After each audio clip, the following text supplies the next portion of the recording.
Good morning. সবাই কেমন আছো? আশা করি সবাই খুব ভালো আছো। আমরাও খুব ভালো আছি। আজকের ব্লগটা একদম সকাল থেকে শুরু করলাম। আজকে হচ্ছে সরস্বতী পুজো। সরস্বতী পুজোয় সবাইকে জানাই অনেক অনেক ভালোবাসা আর অনেক অনেক শুভেচ্ছা। সবাই সবার বাড়িতে পুজো করছে, আমিও ছোট্ট করে আমার ঘরে পুজো করলাম। তবে ব্রাহ্মণ নেই, আমি নিজেই পুজো করেছি। কি ভালো না বলো? পুজো তো করে নিয়েছি, আর প্রসাদ খাবো না তা কখনো হয়? তাই প্রসাদটা তুলে নিয়ে সবাইকে দিলাম আর আমিও খেলাম। চলো এবার আজকের কাজকর্ম শুরু করি। আচ্ছা, সরস্বতী পুজো তো আমাদের ওখানে মোটামুটি সবার বাড়িতেই খিচুড়ি হয়, বা যেখানে যেখানে পুজো হয় সেখানে সেখানে খিচুড়ি হয়। তা ভাবলাম আমিও বাড়িতে একটু খিচুড়ি বানাই। তাই দেখো নিয়ে নিয়েছি অনেক রকম সবজি আর মুগ ডাল আর গোবিন্দভোগ চাল।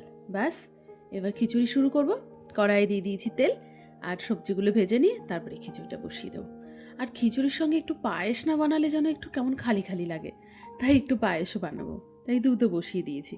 আর এখানে দেখো কেটে নিয়েছি বেগুন, বেগুন ভাজা হবে, আর মাছ ভাজা। তার মধ্যে একটা আছে কাতলা মাছের পিস, আর দুটো ছোটো ছোটো ইলিশ মাছের বাচ্চা, ওই যে খোকা ইলিশ। আচ্ছা, কার কার বাড়িতে নিয়ম আছে বলো তো, এই সরস্বতী পুজোর দিন জোড়া ইলিশ খেতে হয়? আমার শ্বশুর বাড়িতে এটা নিয়ম আছে। কি অদ্ভুত নিয়ম না? তবে আমি জানি অনেকের বাড়িতেই গোটা সেদ্ধ এই নিয়মটা আছে। তবে আমার শ্বশুর বাড়িতে এই জোড়া ইলিশ খাওয়ার নিয়মটা আছে। তবে জানো তো, এখানে তার ইলিশ মাছ পাওয়া যায় না।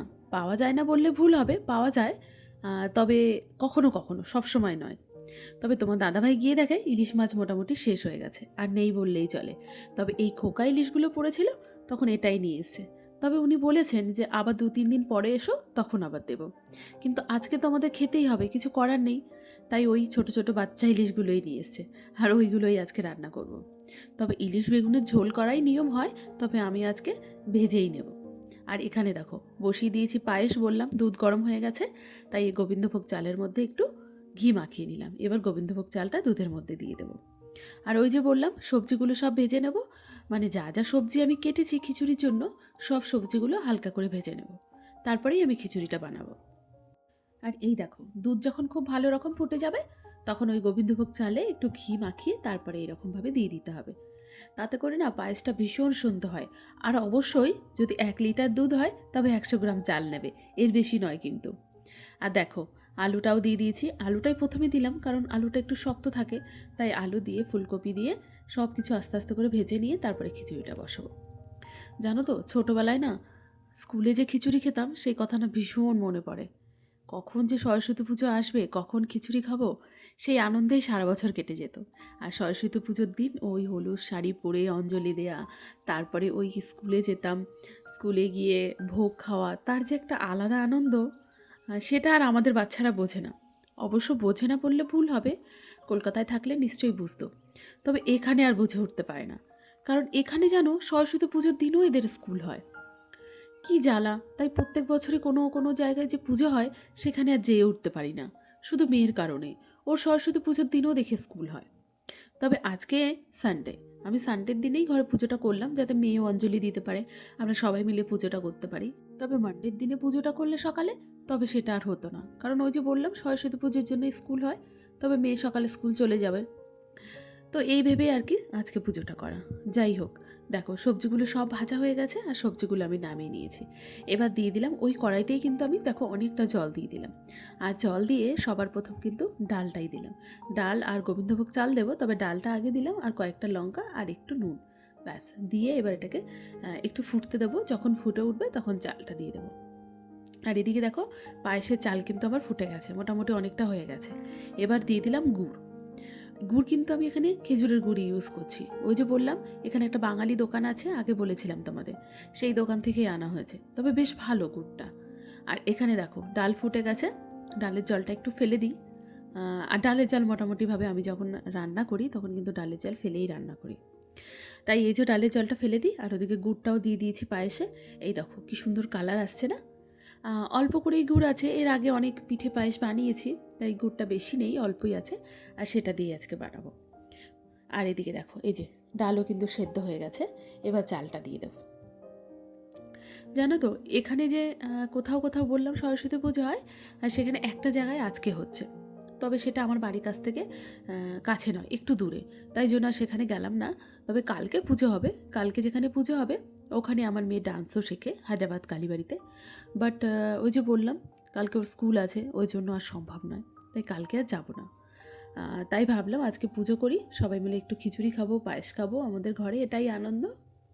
দেখো চাল ডাল ফুটে উঠেছে, আর আমি আলুগুলোও দিয়ে দিলাম, যেহেতু আলুগুলো একটু সেদ্ধ হতে টাইম লাগবে, আর একটু বড় বড় করে কেটেছি তো, তাই একটু বেশি টাইম লাগবে। এবার সব সবজিগুলো দিয়ে দেবো। জানো তো গোবিন্দভোগ চাল কিন্তু সেদ্ধ হতে টাইম লাগে না, ফটাফট হয়ে যায়। যদি সবজিগুলো পরে দিই তখন না সেদ্ধ হয় না। এর আগে একবার বানিয়েছিলাম, সেই রকম হয়েছিল। ওই জন্য আজকে খুব তাড়াতাড়ি করেই সবজিগুলোও দিয়ে দিলাম, যাতে সুন্দরভাবে সেদ্ধ হয়ে যায়।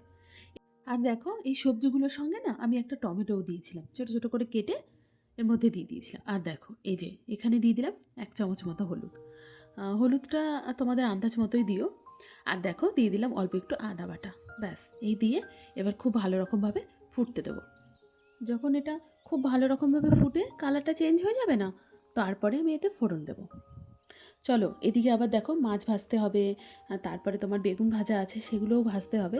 তাই অন্য আরেক দিকে বসিয়ে দিয়েছি কড়াই, আমার সেই ছোট্ট লোহার কড়াইটা। তাতে অনেকটা তেলও দিয়ে দিয়েছি, আর তেলও গরম হয়ে গেছে। এবার এক এক করে বেগুন ভেজে নেব, মাছগুলোও ভেজে নেব। এমনিতে দেখবে খিচুড়ির মধ্যে যদি অনেক সবজি দেওয়া হয় না, তাহলে আলাদা করে আর কোনো সবজি বানানোর দরকার হয় না। কি ঠিক বললাম তো? এমনিতেই ওর টেস্ট বদলে যায়, আর খেতেও দারুণ লাগে। এই দেখো মাছ আর বেগুন দুটোই আমার ভাজা হয়ে গেছে। এবার এই ছোট্ট প্যান নিয়েছি একটা, দেখো এই ছোট্ট প্যানের মধ্যে দিয়ে দিয়েছি অনেকটা সর্ষের তেল। এবার এতে ফোড়নের জন্য দিয়ে দেবো ওই যে 2টো শুকনো লঙ্কা, 2টো তেজপাতা, ব্যাস। আর দিয়ে দিলাম 5 ফোড়ন। এখানে একটা কথা বলি, অনেকে কিন্তু জিরে ফোড়ন ইউজ করো খিচুড়িতে, তবে করতেই পারো, যার যেটা পছন্দ। আমি না 5 ফোড়নটাই বেশি পছন্দ করি, তাই 5 ফোড়নটাই দিলাম। দেখো ফোড়নটা খুব ভালো রকমভাবে গরম হয়ে গেছে, আর একদম ভাজাও হয়ে গেছে, দেখেছো একটু কালো কালো হয়ে এসছে। ব্যাস এবার দিয়ে দেবো খিচুড়ির মধ্যে। এই রকমভাবে দিয়ে এবার ভালো করে খুন্তি দিয়ে নাড়াচাড়া করে দিতে হবে, যাতে ফোড়নটা পুরো খিচুড়ির মধ্যে মিশে যায়। আর যখন এরকম ফোড়ন দেওয়া হয় না, এত সুন্দর গন্ধ বেরোয় না, কি বলবো, তাতেই যেন অর্ধেক পেট ভরে যায়। যাই হোক, এবার আমি যেটা দেবো সেটা হচ্ছে ভাজা মশলা। এর আগের দিন তোমাদেরকে দেখিয়েছিলাম আমি একটা ভাজা মশলা করেছি, তবে সেটা নয়, এটা কিন্তু জিরে ভাজা গুঁড়ো যেটা হয় সেটা, জিরে ভেজে তারপরে এরকমভাবে ওপর থেকে ছড়িয়ে দিতে হবে। এটা অবশ্য আমি আমার শাশুড়ি মায়ের কাছ থেকে শিখেছি। এইরকম ভাজা মশলা দিলে নাকি তার টেস্ট একদম বদলে যায়। আর দেখো দিয়ে দিলাম 1 চামচ মতো ঘি। এখানে আমি অল্প পরিমাণেই ঘি দিলাম, যখন আবার খাবো তখন আবার পাতে পাতে সবাইকে ঘি দেবো, ওই জন্য এখানে অল্প পরিমাণে ঘি দিয়ে ব্যাস নাড়িয়ে চাড়িয়ে দিয়ে রেডি হয়ে গেছে আমার খিচুড়ি। খিচুড়ি বানানোর পরে নিজেকে আর আটকে রাখা যায় না, মনে হয় কখন খাবো কখন খাবো। ব্যাস বেলাও অনেক হয়ে গেছে, তাই ভাবলাম খাওয়া দাওয়াটা সেরে নিই। দেখো খিচুড়ি, মাছ ভাজা, বেগুন ভাজা। আর জানো তো তোমাদেরকে একটা জিনিস দেখাতে ভুলে গেছি, আমি সকালে রান্না করেছিলাম বাঁধাকপির তরকারি, তাই ভাবলাম এই খিচুড়ির সঙ্গে তো বাঁধাকপির তরকারিটা খাওয়াই যেতে পারে, ঠিক না? আর দেখেছো পায়েসটার মধ্যে কি সুন্দর সর পড়েছে। এই রকম উপর থেকে সর পড়া পায়েস দেখলে না আমার দিদার কথা খুব মনে পড়ে। ছোটোবেলায় দিদা এরকমভাবে রান্না করে পায়েস খুব খাওয়াতো, জানো তো। চলো তাহলে আমরা খাওয়া দাওয়াটা কমপ্লিট করি। আর ওই যে বলেছিলাম না ওপর থেকে 1 চামচ ঘি নিয়ে নেব, তাই ওপর থেকে দিয়ে দিলাম 1 চামচ ঘি। চলো তাহলে তোমাদের সঙ্গে আবার দেখা হবে নেক্সট কোনো ব্লগ ভিডিওতে বা নেক্সট কোনো রেসিপিতে।